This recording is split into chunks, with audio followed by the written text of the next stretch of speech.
पाककलामध्ये आज आपण बनवते अगदी नाश्ता सेंटरमध्ये मिळतो त्याच चवीचा आणि त्याच पद्धतीचा उपमा. तर त्यासाठी इथे मी एक कढई घेतलेली आहे पसरट, त्यामध्ये 1.5 चमचा तूप घेतलेला आहे आणि 1 वाटी रवा घेतलेला आहे. आता तो खमंग असा भाजून घ्यायचा आहे आपल्याला तुपावरती रवा. तर इथे साधारण 5 ते 6 मिनिटं मी हा रवा छान भाजून घेणार आहे. रवा भाजलेला असला ना आधीच, की नंतर आपली कोणतीही डिश पटकन तयार होते. तर इथे आज मी हा रवा भाजून घेतलेला आहे, एका डिशमध्ये काढून घेतलाय. आता त्याच कढईमध्ये एक मोठा चमचा तेल घेतलेला आहे. तेल गरम झालं की यामध्ये 1 चमचा चणा डाळ घेतली आहे.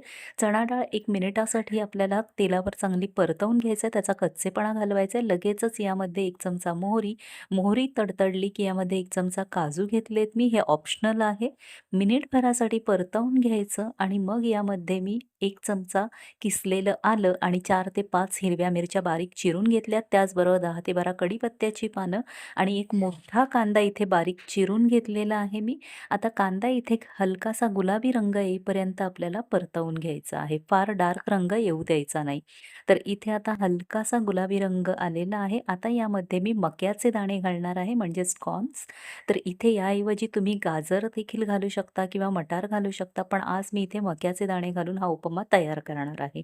तर अगदी मिनिटभरासाठी पुन्हा मी इथे परतवून घेतलेत मक्याचे दाणे देखील आणि आता यामध्ये आपल्याला पाणी घालायचं आहे. तर पाण्याचं प्रमाण इथे परफेक्ट झालं पाहिजे तरच आपला उपमा छान असा तयार होईल. ज्या वाटीने आपण रवा मोजून घेतलेला त्याच वाटीने 2 वाट्या पाणी आणि अर्धी वाटी इथे मी दूध घेतलेलं आहे.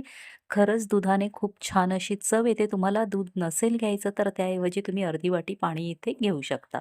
चवीनुसार मीठ घेतलेलं आहे इथे आणि आता याला छान अशी उकळी आणायची आणि आता रवा आपल्याला ॲड करायचा आहे. तर एका हाताने रवा सोडत जायचं आणि दुसऱ्या हाताने मिक्स करत जायचं. असं केल्याने ना गुठळ्या होत नाहीत अजिबात आणि मिक्स करणं अगदी सोपं होतं. आता हे सगळे जिन्नस व्यवस्थित असे एकजीव करून घेऊयात. सगळ्यात शेवटी इथे वरनं 1 चमचा मी तूप घालते आणि लगेचच झाकण ठेवून 3 ते 4 मिनिटासाठी छान अशी वाफ काढायची.